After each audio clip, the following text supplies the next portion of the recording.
देखो डायग्राम मैंने बना दिया है। 3 टॉपिक बताऊंगा आज छोटे-छोटे ही। लास्ट टॉपिक है इस यूनिट का। उसके बाद मैं क्या करूंगा, नेक्स्ट टर्म से नया यूनिट स्टार्ट करूंगा, 5th यूनिट न्यूक्लियाई। ठीक है, न्यूक्लियस। तो चलो आज स्टार्ट करते हैं और अगले टर्म से नई यूनिट स्टार्ट करेंगे और लास्ट टॉपिक बताते हैं इसको।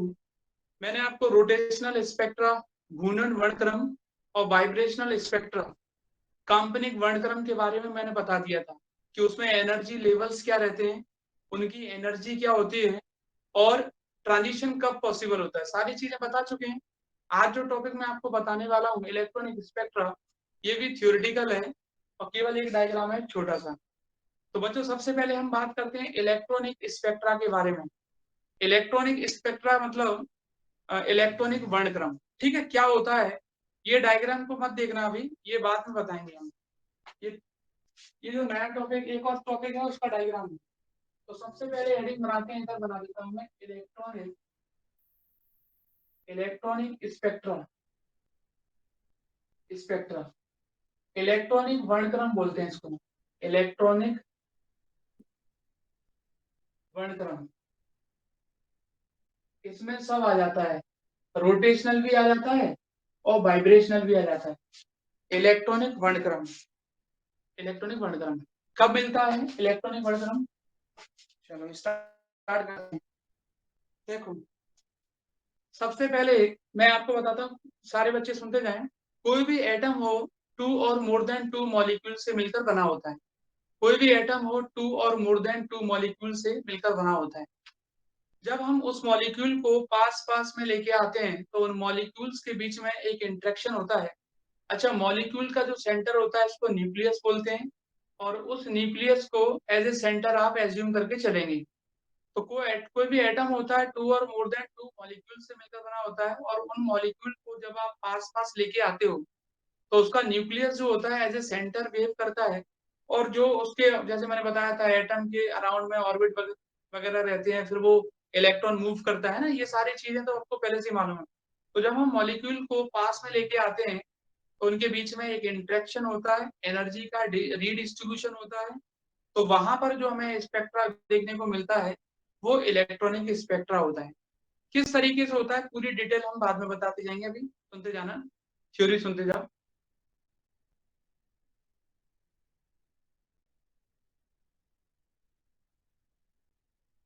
मॉलिक्यूल को जब हम पास में लेके आते हैं तो उनके बीच में एक इंटरेक्शन होता है और एनर्जी का रीडिस्ट्रीब्यूशन होता है। मॉलिक्यूल का जो सेंटर होता है वो न्यूक्लियस होता है, उसके पास जो रहता है वो इलेक्ट्रॉन भी रहता है। तो उस रीडिस्ट्रीब्यूशन में हमें इलेक्ट्रॉनिक स्पेक्ट्रा देखने को मिलता है। उसके बाद पहले पूरी थ्योरी समझ लो, फिर उसके बाद मैं डायग्राम से समझा दूंगा आपको एक ही लाइन में। उसके बाद इलेक्ट्रॉनिक स्पेक्ट्रा बच्चों जब भी मिलता है उसके साथ साथ वाइब्रेशनल और रोटेशनल स्पेक्ट्रा भी आपको देखने को मिलेंगे। और इलेक्ट्रॉनिक स्पेक्ट्रा में अब होता क्या है वो एक्चुअल में अभी बताऊंगा, है ना। इलेक्ट्रॉनिक स्पेक्ट्रा जो होता है उसमें एनर्जी जो एब्जॉर्ब की जाती है या एनर्जी जो रिलीज की जाती है वो 5 इलेक्ट्रॉन वोल्ट से 10 इलेक्ट्रॉन वोल्ट तक होती है। और उसके अंदर अगर वाइब्रेशनल स्पेक्ट्रा भी साथ में होता है तो वहां पर एनर्जी का एब्जॉर्प्शन या इमिशन जो होता है वो 0.1 इलेक्ट्रॉन वोल्ट से 1 इलेक्ट्रॉन वोल्ट तक हो सकता है। और उसके अंदर अगर रोटेशनल स्पेक्ट्रा भी होता है तो वहां पर एनर्जी का एब्जॉर्प्शन या इमिशन 0.05 इलेक्ट्रॉन वोल्ट के अप्रोक्स होता है, ये होता है। एक बार फिर सुनो, कोई भी परमाणु या कोई भी अणु, या ऐसा हो सकता है कोई भी अणु दो या दो से अधिक परमाणुओं से मिलकर बना होता है। और जब हम परमाणु के केंद्र को बोलते हैं नाभिक, परमाणु के केंद्र पर क्या रहता है, नाभिक रहता है, उसको केंद्रीय मान के चलते हैं। और जब हम दो परमाणुओं को पास पास लेके आते हैं तो उनके बीच एक अन्योन्य क्रिया होती है और ऊर्जा का स्थानांतरण होता है। ऊर्जा का जब स्थानांतरण होता है तो उसके बाद हमें इलेक्ट्रॉनिक वर्णक्रम देखने को मिलता है। इलेक्ट्रॉनिक वर्णक्रम जब आपको प्राप्त होगा तो उसके साथ साथ में घूर्णन और काल्पनिक वर्णक्रम भी देखने को मिलेगा। इलेक्ट्रॉनिक वर्णक्रम में जो ऊर्जा का उत्सर्जन या अवशोषण होता है तो वहां पर 5 से 10 इलेक्ट्रॉन वोल्ट ऊर्जा ग्रहण की जाती है या फिर त्यागी जाती है। और इलेक्ट्रॉनिक वर्णक्रम के साथ साथ आपको जब काल्पनिक वर्णक्रम देखने को मिलेगा तो वहां पर 0.1 इलेक्ट्रॉन वोल्ट से 1 इलेक्ट्रॉन वोल्ट या 0.1 इलेक्ट्रॉन वोल्ट भी लिख दोगे तो चलेगा। इतनी ऊर्जा का उत्सर्जन या फिर अवशोषण होता है। उसी के साथ में अगर आपको घूर्णन वर्णक्रम देखने को मिलता है तो वहां पर बच्चों आपको 0.05 इलेक्ट्रॉन वोल्ट ऊर्जा ग्रहण करनी पड़ेगी या फिर त्यागनी पड़ेगी, या कोई भी इलेक्ट्रॉन घूर्णन वर्णक्रम को व्यक्त कर रहा होगा तो वहां पर इतनी ऊर्जा ले रहा होगा या फिर त्याग रहा होगा। सबसे पहले हम बात करते हैं इलेक्ट्रॉनिक वर्णक्रम की, तो होता क्या है वो सुन लो। दो देखो, अगर मान लो वैसे समझ में नहीं आता कि भाई टू मॉलिक्यूल को पास लाएंगे तो म्यूचुअल इंटरेक्शन होगा फिर वगैरह वगैरह, नहीं आता, कोई दिक्कत नहीं है। देखो सिंपल बताता हूँ मैं आपको। बच्चों क्या होता है, सबसे पहले मॉलिक्यूल ग्राउंड स्टेट में रहते हैं, ये सभी को मालूम है। तो ग्राउंड स्टेट में जब मॉलिक्यूल रहते हैं तो हम उस पर क्या करते हैं, अल्ट्रावायलेट लाइट या विजिबल लाइट का रेडिएशन फॉल करवाते हैं। तो जब हम अल्ट्रावायलेट लाइट या विजिबल लाइट का रेडिएशन फॉल करवाते हैं, जिनकी वेवलेंथ थोड़ी कम रहती है, तो अल्ट्रावायलेट लाइट और विजिबल लाइट का रेडिएशन जब हम फॉल करवाते हैं, और इतना रेडिएशन तो फॉल करवाना है, जैसे कई बच्चे सोच रहे हैं एक्स क्यों नहीं करवाया, भाई उसके एनर्जी के हिसाब से करवाते हैं। जैसे E इक्वल टू क्या होता है, एच सी अपॉन लेमडा, ध्यान से सुनो सभी बच्चे। E इक्वल टू बच्चों होता है एच सी अपॉन लेमडा। अब लेमडा जो होता है वो सबके लिए अलग अलग होता है। लेमडा क्या होता है, सबके लिए अलग अलग होता है। लेकिन मैंने आपको क्या बताया था कि अगर आपको इलेक्ट्रॉनिक स्पेक्ट्रा को देखना है तो कम से कम एनर्जी 5 इलेक्ट्रॉन वोल्ट से 10 इलेक्ट्रॉन वोल्ट तक होती है, तभी आपको इलेक्ट्रॉनिक स्पेक्ट्रा देखने को मिलता है। तो हम क्या करेंगे, फिर उसी के हिसाब से तो लैम्डा लेंगे। भाई मैंने आपसे कहा कि मान लो एच सी की वैल्यू है, सपोज करो एच सी की वैल्यू है 4, मान लो। अब ई बराबर एच सी की वैल्यू मैंने 4 नहीं, मैंने मान ली सपोज करो एच सी की वैल्यू 20, ऐसे ही बी ऐसे। अब मैंने कहा मुझे लैम्डा जो है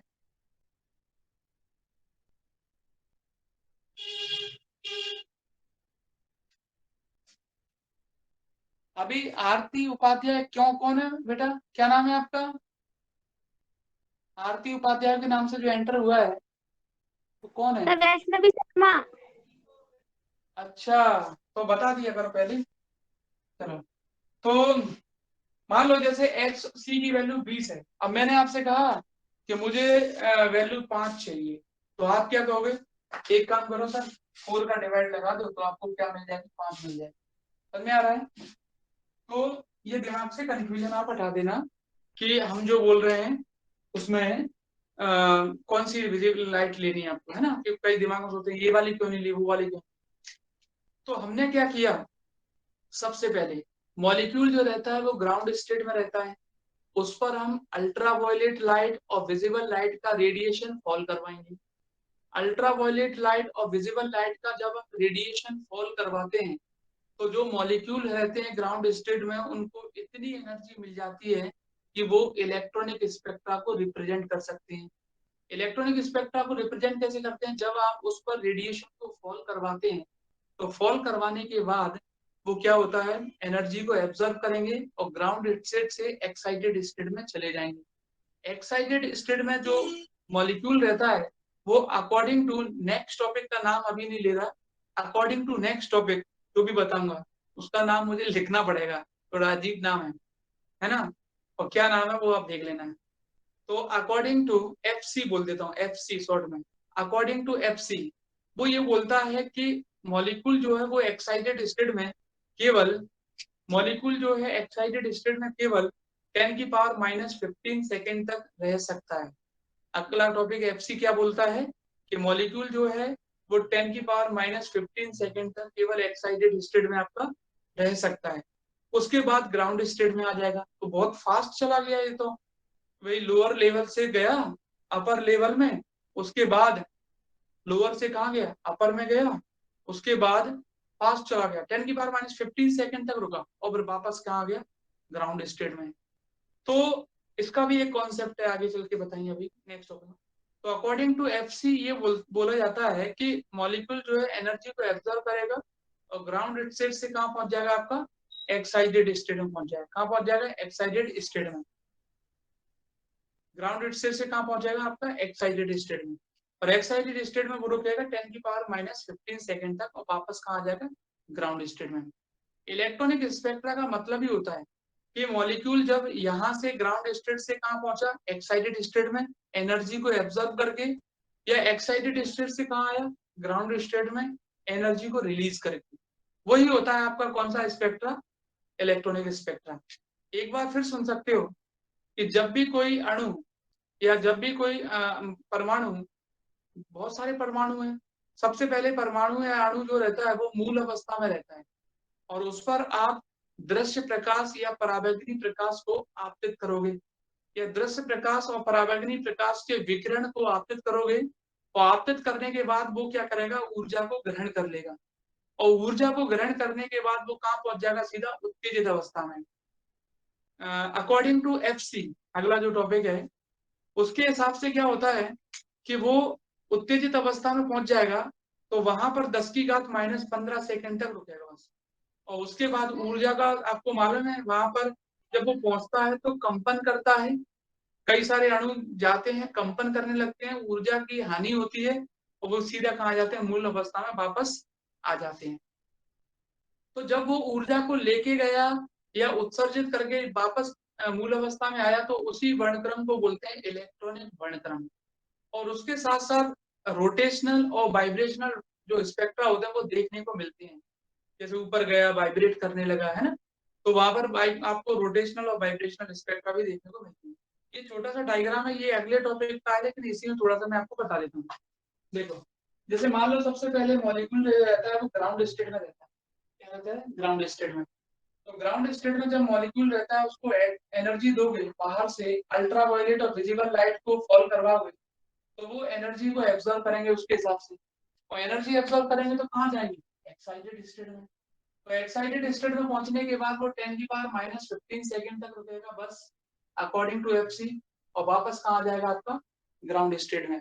ये मैंने अगले टॉपिक का है इसलिए समझाने के लिए बता दी, कहाँ जाएगा सीधा। तो जब वो गया तब लेके गया, जब आया तब निकाल के आया, उसी स्पेक्ट्रा को बोलते हैं इलेक्ट्रॉनिक स्पेक्ट्रा। पराबैंगनी प्रकाश या दृश्य प्रकाश ही यूज करना है, क्योंकि उसके हिसाब से जो ऊर्जा मिलेगी तभी आपका इलेक्ट्रॉनिक वर्णक्रम देखने को मिलेगा, और वहां पर ऊर्जा लेके जाएगा, फिर 10⁻⁻15 सेकंड तक रुकेगा, फिर वापस आ जाएगा, तो उसको बोलते हैं हम क्या, इलेक्ट्रॉनिक वर्णक्रम। और उसमें काल्पनिक भी होता है और घूर्णन भी होता है, वहां पर कम एनर्जी की आवश्यकता होती है, और यहाँ से वहां तक पहुंचने के लिए ज्यादा एनर्जी की आवश्यकता होती है। अगला वाला जो टॉपिक है बच्चों, सारे टॉपिक समझ लो, फिर उसके बाद पूछना चाहो पूछ लेना। अगला वाला टॉपिक का नाम है Frank Frank Condon Frank Condon सिद्धांत।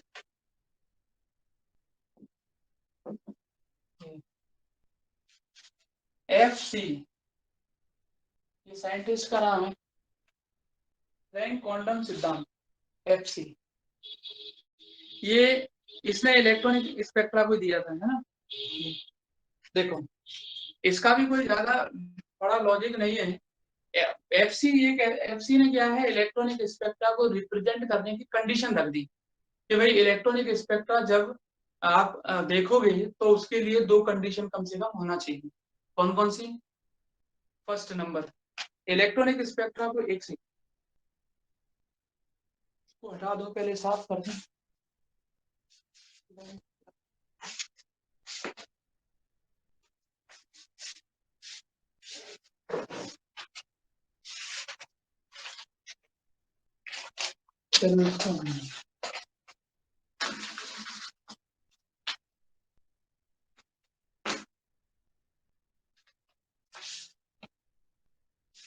देखो, पहला फर्स्ट नंबर, उसने कंडीशन रख दी। फर्स्ट नंबर क्या कंडीशन रखी, उसने बोला कि इलेक्ट्रॉनिक स्पेक्ट्रा जब उसने बताया तो उससे दो कंक्लूजन निकाले या दो कंडीशन रखी, कुछ भी बोल सकता है।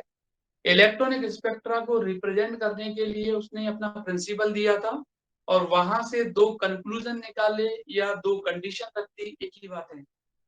पहला कंक्लूजन ये था कि उसने बोला इलेक्ट्रॉन की स्पीड जो रहती है, इलेक्ट्रॉन की जो स्पीड रहती है भाई यहाँ से मॉलिक्यूल जा रहा है ग्राउंड स्टेट से एक्साइटेड स्टेट में, मतलब इलेक्ट्रॉन आपके ग्राउंड से कहाँ पहुंच रहे हैं, एक्साइटेड स्टेट में। तो उसने ये बोला था इलेक्ट्रॉन की स्पीड जो रहती है वो न्यूक्लियस के कंपैरिजन में बहुत ज्यादा होती है। इलेक्ट्रॉन की जो स्पीड होती है, speed of electron is 10 to the power 3 times speed of nucleus. तो पहला उसने ये बोला, उससे ये कंक्लूजन निकाला कि इलेक्ट्रॉन जब, देखो मॉलिक्यूल जाएगा, मॉलिक्यूल जब ग्राउंड स्टेट से एक्साइटेड स्टेट में जाएगा, अब वो क्यों नहीं हो रही है वो तो अब देख लो अपने हिसाब से, कैसे कह सकता हूँ, क्योंकि सभी बच्चों को अगर दिक्कत आती है तो फिर मैं मान सकता हूँ, बाकी को एकांत को दिक्कत आ रही है तो कैसे क्या चलेगा। देखा करो कैसे क्या, पता नहीं क्या प्रॉब्लम आ जाती है कभी कभी। तो मॉलिक्यूल जब ग्राउंड स्टेट से एक्साइटेड स्टेट में जाता है तो वो ये बोलता है इलेक्ट्रॉन की स्पीड न्यूक्लियस की स्पीड से ज्यादा होती है। इलेक्ट्रॉन छोटा पार्टिकल रहता है, न्यूक्लियस बड़ा पार्टिकल है एक तरीके से, क्योंकि न्यूक्लियस का चार्ज होता है Z/E, इलेक्ट्रॉन का चार्ज होता है केवल E। दूसरा दूसरा ये रहता है कि इलेक्ट्रॉन का मास कम होता है 9.1 इंटू 10⁻³ और न्यूक्लियस के अंदर जो न्यूट्रॉन और प्रोटॉन रहते हैं उनका मास उनसे ज्यादा रहता है, ठीक है। तो इसके बेस पर उसने माना कि इलेक्ट्रॉन की जो स्पीड है वो न्यूक्लियस की स्पीड से 10⁻³ टाइम्स ज्यादा होती है। आपको भी मालूम है छोटा पार्टिकल रहता है तो स्पीड ज्यादा रहती है और बड़ा पार्टिकल है तो स्पीड कम रहती है, ये मानते हैं हम। जिसका मास ज्यादा है उसकी स्पीड क्या रहती है, कम रहती है। तो उसने ये बोला कि जब ग्राउंड स्टेट से एक्साइटेड स्टेट में कोई मॉलिक्यूल जाता है तो इलेक्ट्रॉन की स्पीड न्यूक्लियस की स्पीड के कंपैरिजन में बहुत ज्यादा आती है। तो इलेक्ट्रॉनिक स्पेक्ट्रा को अगर आप एक्सप्रेस कर रहे हो तो वहां पर ये मतलब समझने की जरूरत नहीं है कि न्यूक्लियस में कोई चेंज आएगा, किसी के न्यूक्लियस में।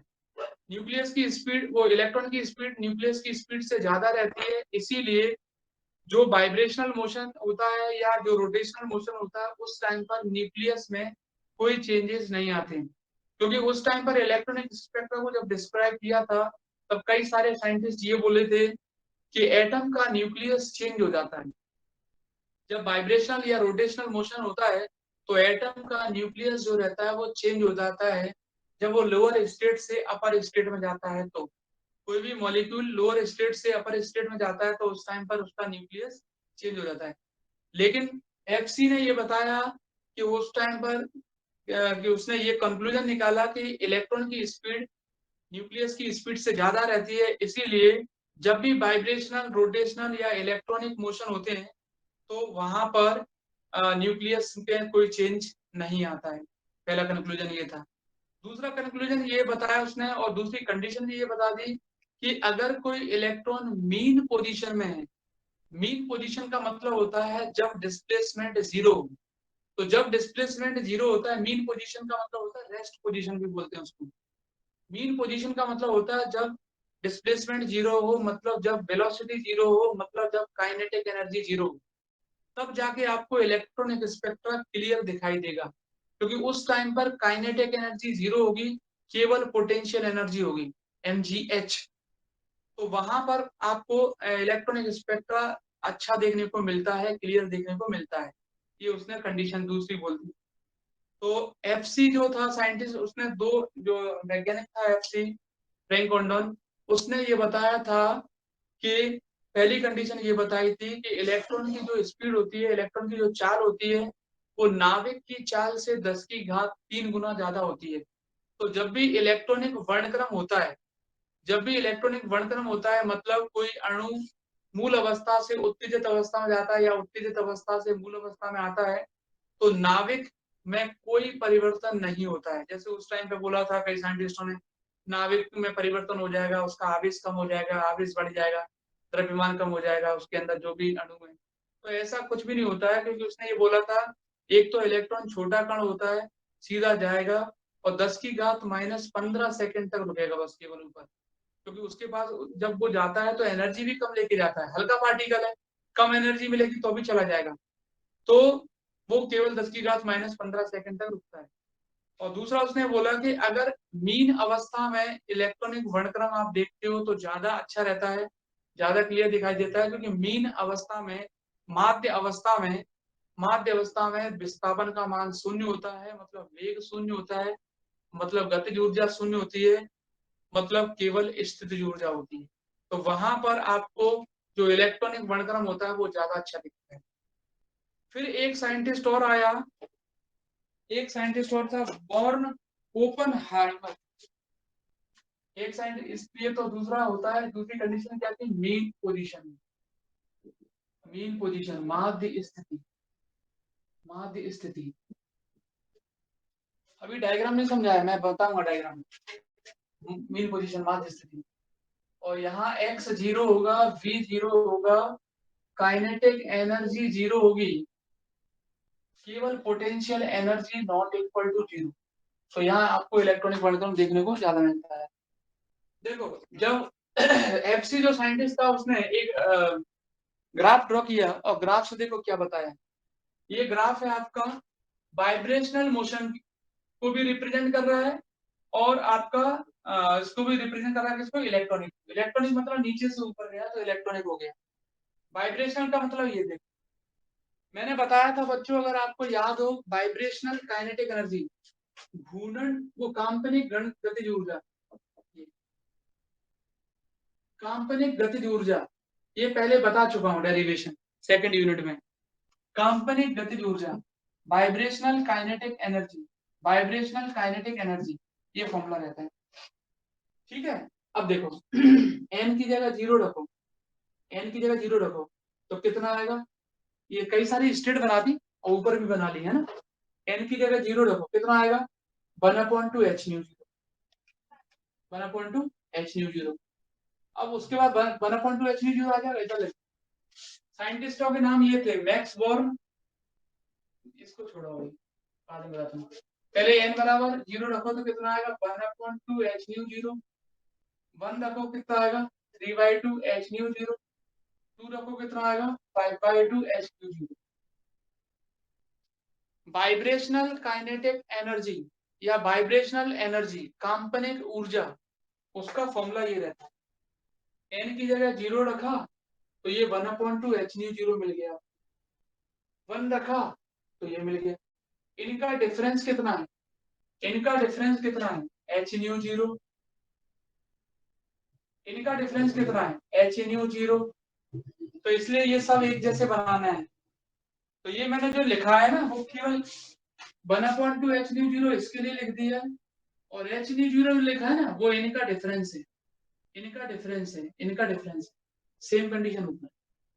ठीक है, तो हमने क्या किया दो स्टेट ले ली। ये ग्राउंड स्टेट है जिसको हमने ए माना है, ये एक्साइटेड स्टेट है उत्तेजित अवस्था, जिसको हमने बी माना है।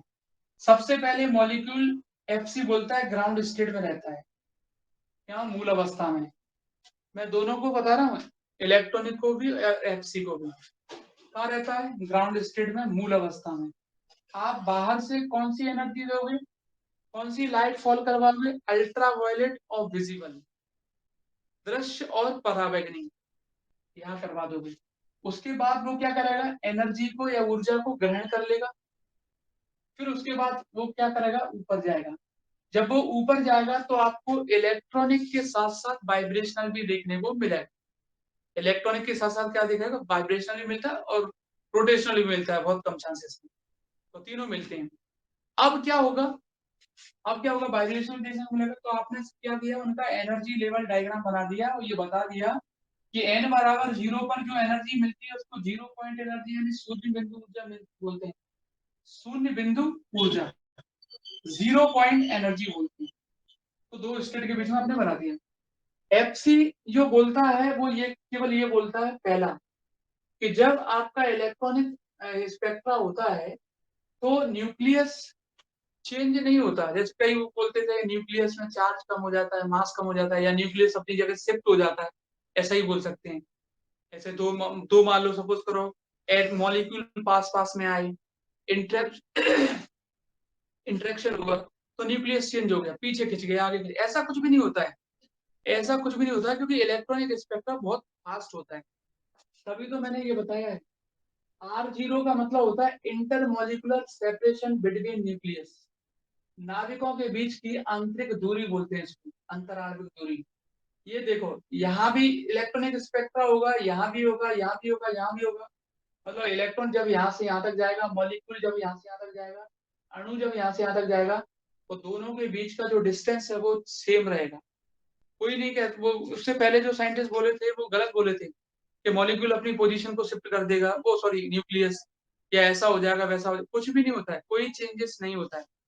बस इतना फास्ट होता है कि तुरंत हो भी जाता है। जैसे अपन बोलते हैं ना, एसी सर्किट पढ़ा होगा आप लोगों ने, एसी सर्किट, उसमें बोलते हैं फ्रीक्वेंसी 50 हर्ट्ज होती है, और ऐसा बोला जाता है इस सर्किट में कि 1 सेकेंड में अपना जो बल्ब होता है 100 टाइम्स ऑन ऑफ होता है, लेकिन हमें पता भी नहीं चलता है 100 टाइम्स ऑन ऑफ हो गया एसी सर्किट में, जबकि पता भी नहीं चलता है। ऐसे ही इसमें होता है इलेक्ट्रॉनिक स्पेक्ट्रम, नाविकों में कोई चेंज नहीं होता है। दूसरा ये होता है कि अगर मान लो मीन पोजीशन में करोगे आद्य स्थिति में, तो V जीरो हो जाएगा, काइनेटिक एनर्जी जीरो है, केवल पोटेंशियल एनर्जी होगी। तो जब पोटेंशियल एनर्जी होगी, एक ही एनर्जी रहती है किसी के पास, तो वहां पर आपको अच्छा देखने को मिलता है इलेक्ट्रॉनिक स्पेक्ट्रम, ये उसमें कंडीशन बताई। तो ये था फ्रैंक कॉंडन का प्रिंसिपल, जो डायग्राम में आपने बना दिया है। डायग्राम में कुछ भी नहीं है कि जब यहाँ से यहाँ जाएगा तो उसको कितनी एनर्जी की आवश्यकता होगी, 5 से लेकर 10 इलेक्ट्रॉन वोल्ट।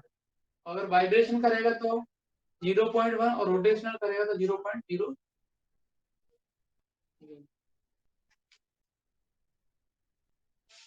एक और है प्रिंसिपल, इसको मिटा देता हूँ,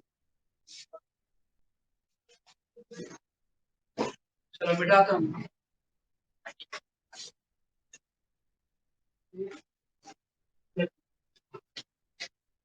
यार लिख देता हूँ।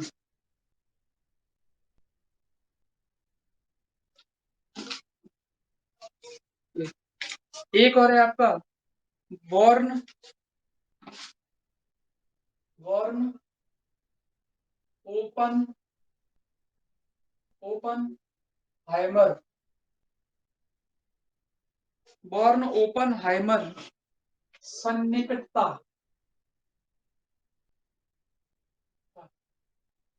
इंग्लिश में बोलते हैं बॉर्न ओपन हाइमर अप्रोक्सीमेशन। ये भी था उस टाइम पर इलेक्ट्रॉनिक स्पेक्ट्रा को जब डिस्क्राइब किया गया, तब इसने हालांकि कुछ नहीं दिया, इसने तो केवल वेव फंक्शन के बारे में बताया था। क्या बताया था?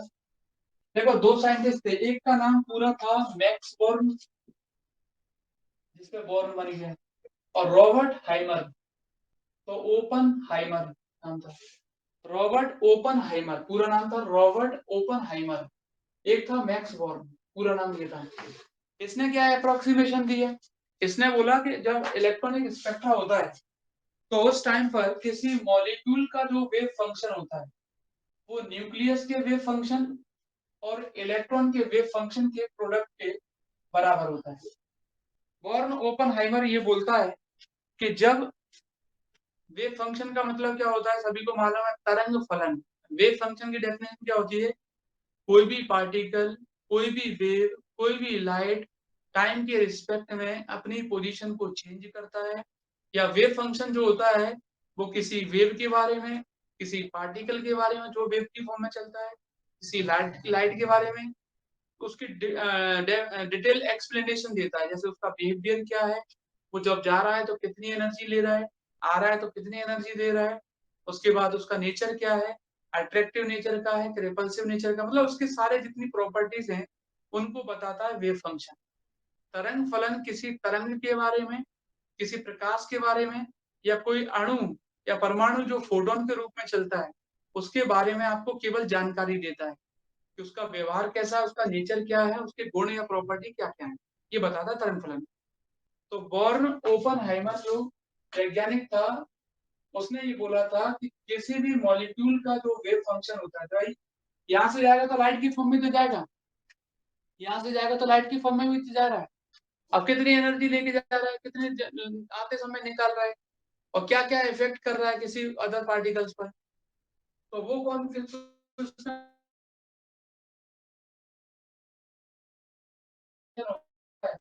और न्यूक्लियस के वेव फंक्शन और इलेक्ट्रॉन के वेव फंक्शन के प्रोडक्ट के इक्वल होता है। न्यूक्लियस के वेव फंक्शन और इलेक्ट्रॉन के वेव फंक्शन के प्रोडक्ट के इक्वल होता है। और न्यूक्लियस का जो वेव फंक्शन होता है वो डिपेंड करता है वाइब्रेशनल और रोटेशनल वेव फंक्शन। वो डिपेंड करता है वाइब्रेशनल और रोटेशनल वेव फंक्शन पर। और इलेक्ट्रॉनिक वेव वेव फंक्शन जो होता है वो डिपेंड करता है इंटरमॉलिक्यूलर सेपरेशन। इंटरमॉलिक्यूलर सेपरेशन मतलब ये चेंज हो रही है कि नहीं चल रही है वो बताएगा आपको ये। और ये बताएगा आपका किसी वाइब्रेशनल और रोटेशनल जो साथ साथ में मैंने बताया ना वाइब्रेशनल और रोटेशनल दोनों होते हैं उसके बारे में बताएगा आपका साई एन। वो उसने बताया। एक बार फिर सुन लो। किसी भी अणु का साई एन मतलब मॉलिक्यूल अणु। किसी भी अणु का जो तरंग फलन होता है वो नाभिक के तरंग फलन और इलेक्ट्रॉन के तरंग फलन के गुणनफल के बराबर होता है। ये किसने बताया था? बॉर्न ओपनहाइमर ने। बॉर्न ओपनहाइमर ने जब अप्रोक्सीमेशन दिया एक अप्रोक्सीमेशन मतलब उसने अंदाजा लगाया एक अप्रोक्सीमेट वैल्यू बोल दी कि ऐसा है। ठीक है, एग्जैक्ट नहीं बोला था। तो बॉर्न ओपनहाइमर ने ये बोला था कि जब किसी अणु का जो किसी अणु है उसका तरंग फलन जो होता है वो नाभिक के तरंग फलन और इलेक्ट्रॉन के तरंग फलन के गुणनफल के बराबर होता है। और नाभिक का जो तरंग फलन होता है वो घूर्णन और कांपनिक दोनों तरंग फलनों पर या घूर्णन और कांपनिक जब वर्णक्रम होता है या घूर्णन और कांपनिक जो गति साथ साथ में हो रही है उन पर डिपेंड करता है। वो बताएगा कि घूर्णन हो रही है कांपनिक हो रही है कितनी ऊर्जा ले रहा है कितनी ऊर्जा दे रहा है ना। और इलेक्ट्रॉनिक वाला केवल ये बताता है कि जो R0 पे डिपेंड करता है उसको कि नाभिकों के बीच की दूरी बदल रही है कि नहीं बदल रही है ना। वो कौन बताता है? इलेक्ट्रॉनिक। इसीलिए उसने ये बोल दिया था कि जो साई एन है तो साई वी और साई आर के प्रोडक्ट के बराबर होता है। साई वी का मतलब होता है वाइब्रेशनल वेव फंक्शन काल्पनिक तरंग फलन और साई आर का मतलब होता है rotational wave function. Rotational wave function मतलब घूर्णन तरंग फलन। तो ये वैल्यू जब यहाँ रखेंगे तो साई एम बराबर आपको मिल जाएगा। यहाँ रखो साई वी साई आर और साई ई। तो उसने बोला था कि यार जब इलेक्ट्रॉनिक स्पेक्ट्रा होता है तो तीनों तीनों होते हैं एक साथ। साई ई मतलब इलेक्ट्रॉनिक साई आर मतलब रोटेशनल और साई वी मतलब वाइब्रेशनल। ये चलो एक बार जल्दी से बताता हूँ पूरा। इलेक्ट्रॉनिक स्पेक्ट्रा और ये तीनों को मिक्स करके बता रहा हूँ एक बार जल्दी से। देखो इलेक्ट्रॉनिक स्पेक्ट्रा जब हुआ था तो साइंटिस्ट ये बोलते थे कि ऐसा होगा वैसा होगा कुछ भी नहीं हुआ था। जबकि ये दो साइंटिस्ट इन्वॉल्व थे बॉर्न ओपनहाइमर और आपका दूसरा था एफसी फ्रैंक कॉन्डन। ये दो साइंटिस्ट उसमें इन्वॉल्व थे किसमें? इलेक्ट्रॉनिक स्पेक्ट्रा में। जब इलेक्ट्रॉनिक स्पेक्ट्रा हुआ था तो उसमें बोला गया कि इलेक्ट्रॉनिक स्पेक्ट्रा के साथ साथ रोटेशनल और वाइब्रेशनल यानी घूर्णन और काल्पनिक स्पेक्ट्रा भी देखने को मिलती है। ये तो सही था मिलता था हालांकि कम मात्रा में देखने को मिलते थे उस टाइम पर। इलेक्ट्रॉनिक है तो इलेक्ट्रॉनिक ही दिखेगा आपको। मतलब जैसे अपन बोलते हैं ना प्योर रोटेशनल स्पेक्ट्रा शुद्ध घूर्णन वर्णक्रम और प्योर वाइब्रेशनल स्पेक्ट्रा शुद्ध काल्पनिक वर्णक्रम। तो यहाँ प्योर नहीं हो सकता। यहाँ केवल इलेक्ट्रॉनिक स्पेक्ट्रा होता है। इलेक्ट्रॉनिक के साथ साथ रोटेशनल वो प्योर बनाए जा सकते थे। वहां पर रोटेशनल होता था तो रोटेशनल हो जाता था वहां काल्पनिक होते नहीं था उस टाइम पर। लेकिन इलेक्ट्रॉनिक में दोनों चीजें मिल गई। ये साइंटिस्टों ने भी बताया था और ये जो साइंटिस्ट मैंने आप बता रहा हूँ आज उनने भी ये कंक्लूजन मतलब ये पुष्टि कर दी थी कि ये होता है। उसने ये बोला था अलग अलग साइंटिस्टों का अलग अलग व्यू था। इन लोगों ने ये बोला था कि ग्राउंड स्टेट में जब मॉलिक्यूल रहता है अणु रहता है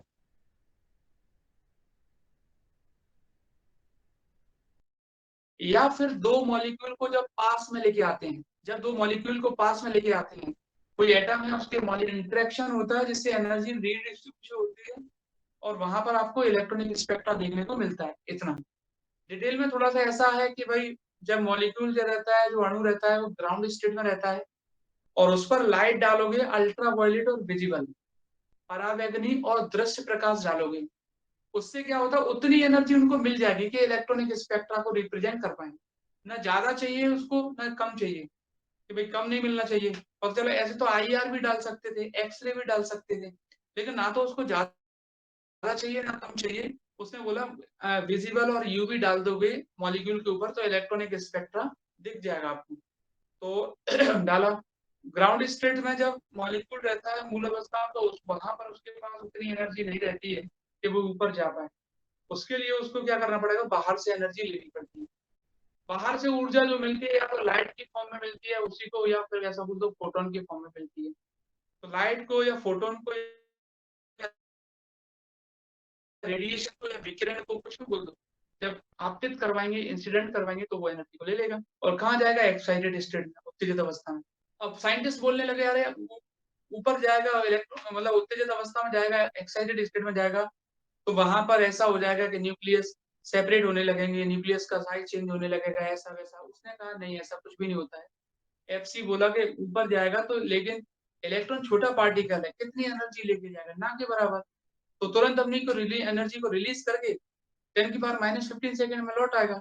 अब 10⁻⁻15 सेकंड तो बहुत कम होता है, तो वो आपका नीचे आ जाएगा। मैंने बताया नहीं, 1 सेकंड में अपना जो बल्ब होता है वो 100 टाइम्स ऑन ऑफ हो जाता है, वो तो 1 सेकंड है, ये 10⁻⁻15, तो कहाँ से देख पाएगा आपको। तो फिर क्या होता है कि वो एक्साइटेड स्टेट में जाता है, वहां थोड़ी सी एनर्जी रिलीज करेगा, वापस कहाँ आ जाएगा, ग्राउंड स्टेट में है।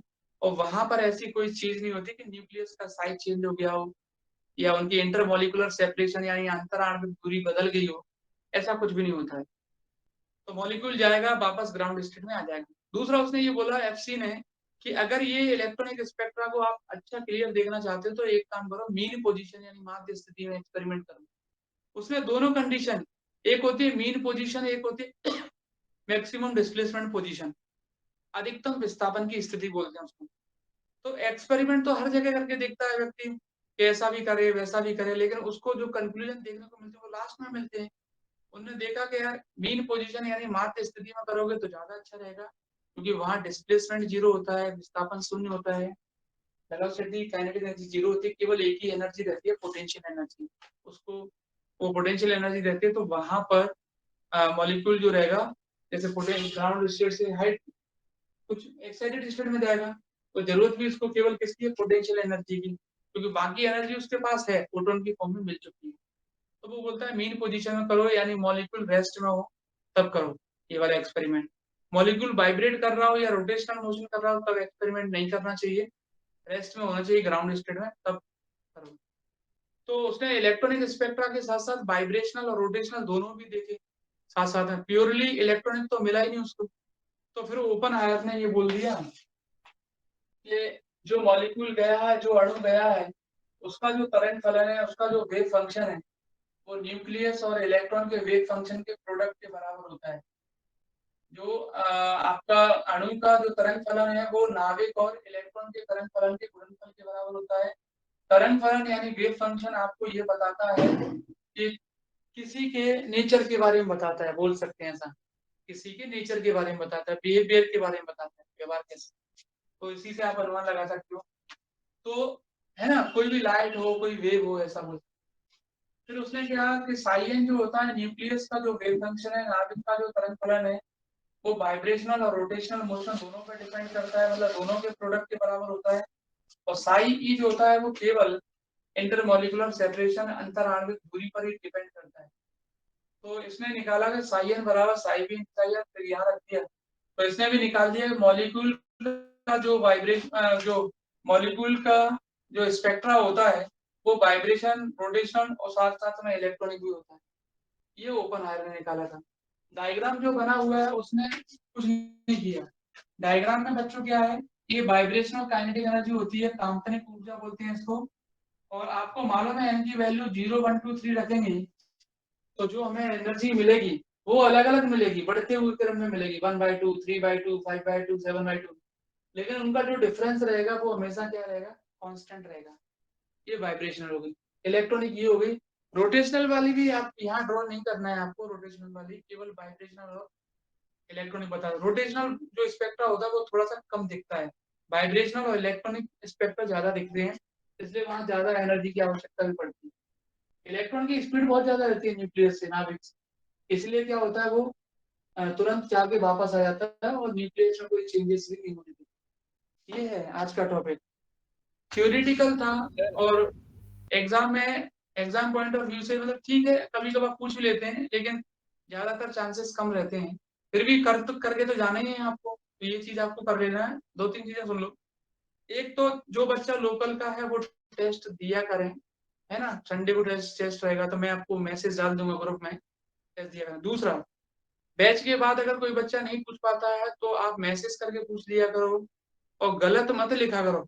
जैसे कई बच्चे मेरे को नोट्स में अंडरलाइन करके भेजते हैं, सर ये क्या लिखा है, तो मुझे चिंता होती है कि कहीं कई बच्चे और बच्चे तो गलत नहीं लिख रहे। तो अगर आपको लगता है कि ये चीज गलत है या दिख नहीं रही है, या कई बच्चे तो इतने बढ़िया हैं कि मेरे को पूरी लाइन भेजते हैं, सर ये पूरी लाइन मुझे ऐसा लग रहा है गलत है, तो मैं उसको दोबारा टाइप करके उनको फिर भेजता हूँ कि ये नहीं होगा, ये होगा, है ना। तो जो गलत सलत मत लिखा करो। नोट्स वैसे बच्चों के नोट्स हैं, मेरे तो है नहीं वो। मेरे होते तो मेरे क्लियर होते, साफ सुथरे और वैसे भी होते, मतलब गलत नहीं लिखा होता, भले राइटिंग लिखा रहता क्या हुआ। तो जो भी डाउट है आप बेझिझक पूछा करें, थर्ड ईयर है, मेहनत करें, और टेस्ट अगर लोकल में है जरूरत नहीं है। अब जो पूछना है पूछ सकते हो। और नेक्स्ट टर्न पे अपन नई यूनिट स्टार्ट करेंगे, नाविक। ये लास्ट टॉपिक था, जितना आया समझ में उतना पढ़ लेना, कोई दिक्कत नहीं है इसमें। सर ये मेजर कैसे करते होंगे कि सर 10 पे -15 पे आ जाता है सेकंड में सर वापस? अच्छा, ये कैसे करते हैं ना, ये ना, तो देखो क्या होता है, जैसे मान लो सपोज करो आपने एनर्जी दी। सभी को मालूम है कि छोटे छोटे पार्टिकल्स को देखने के लिए माइक्रोस्कोप का यूज करते हैं, है ना, माइक्रोस्कोप का। अब उसे मालूम है कि छोटे छोटे पार्टिकल माइक्रोस्कोप से देखे तो उसमें इतने पार्टिकल हैं। कोई एटम रहता है उसके अंदर इलेक्ट्रॉन फिक्स रहते हैं, जैसे मैंने आपसे बोला सोडियम, तो आप कहोगे सर इसके अंदर 11 इलेक्ट्रॉन है, क्योंकि उसका एटॉमिक नंबर 11 है। अब 11 इलेक्ट्रॉन मान लो एनर्जी मिली और सारे चले गए वापस ग्राउंड स्टेट में, फिर दिखने लगे आपको। तो इसका मतलब ये हुआ कि इलेक्ट्रॉन लौट के वापस आ गए। और मेजरमेंट करने के लिए आपको मालूम है, जैसे टाइम को मेजर करने के लिए बहुत सारी यूनिटें होती है, 11th क्लास में पढ़ी होगी आपने, बहुत सारी यूनिटें होती हैं। बड़ी बड़ी टाइम को मेजर करने की भी यूनिट होती है, छोटे टाइम को भी मेजर करने की यूनिट होती है। टाइम को मेजर करने की एक छोटी सी एक यूनिट भी होती है, पता नहीं क्या नाम है उसका, 6 का पता नहीं क्या था। वो 10⁻⁸ सेकंड तक के टाइम को भी मेजर कर लेती है, उससे कम टाइम को भी, है ना। तो वो टाइम उनका यूज करते हैं। और बाकी ये देख लेते हैं ग्राउंड से कितने गए और वापस कितने गए। तो इस तरीके से वो बता देता है कि भाई कितना सेकंड तक रुका है। ये एग्जैक्ट तो नहीं बता पाते, लेकिन अप्रोक्सीमेशन पता चल जाता है, अप्रोक्सीमेशन। ये जैसे अगर अपन बोले ना कि भाई यहाँ से अर्थ से लेकर सन तक का डिस्टेंस नापना है, तो अपन इंची टेप से तो नापेंगे नहीं। उसके लिए भी बड़ी बड़ी यूनिटें होती हैं, जैसे मान लो पारसेक है। नहीं, उसके लिए सर वो रेडियो तरंगे भेजती है ना, उसकी टकरा के आती है फिर उसको आधा करके हाँ भेजती वो, हाँ तो लेकिन उन यूज उसी का करते हैं, डिस्टेंसेस को मेजर करने के लिए उसी का करते हैं। या फिर फॉर्मूले से कॉन्सेप्ट कर सकते हो। और यहाँ भी ऐसे ही रहता है कि जाएंगी लाइट टकरा के वापस आएंगी, तो देख मेजरमेंट कर लेगा कितने टाइम में वापस आई।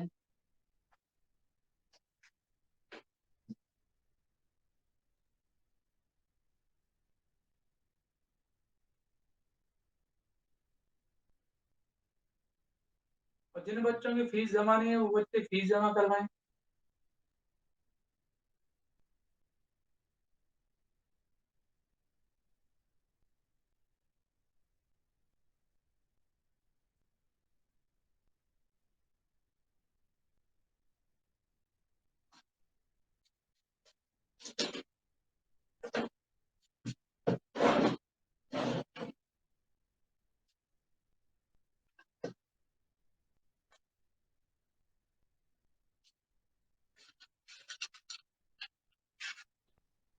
सर हाँ, सर मैम सर वो एक्स्ट्रा क्लासेस सर आप MWF में ले लिया करो सर इसी टाइम। MWF में तो बेटा 10 बजे फ्री होता हूँ। अच्छा। हाँ 10 क्या है, 8 से 9 चलती है सेकेंड ईयर, और 9 से 10 चलती है थर्ड ईयर। तो एक्स्ट्रा क्लास जो मैं लूंगा ना इसी के बाद लूंगा, जैसे 9 से 9:30 ले लिया करूंगा। तो उसमें क्या होगा, जो बच्चे पढ़ रहे हैं वो उनका भी तुरंत तुरंत हो जाया करेगा। और हाँ है ना, और बाकी बच्चे भी ज्वाइन कर लें। अब जैसे मैंने संडे का भी बोला था, कई बच्चों से जो ऑफलाइन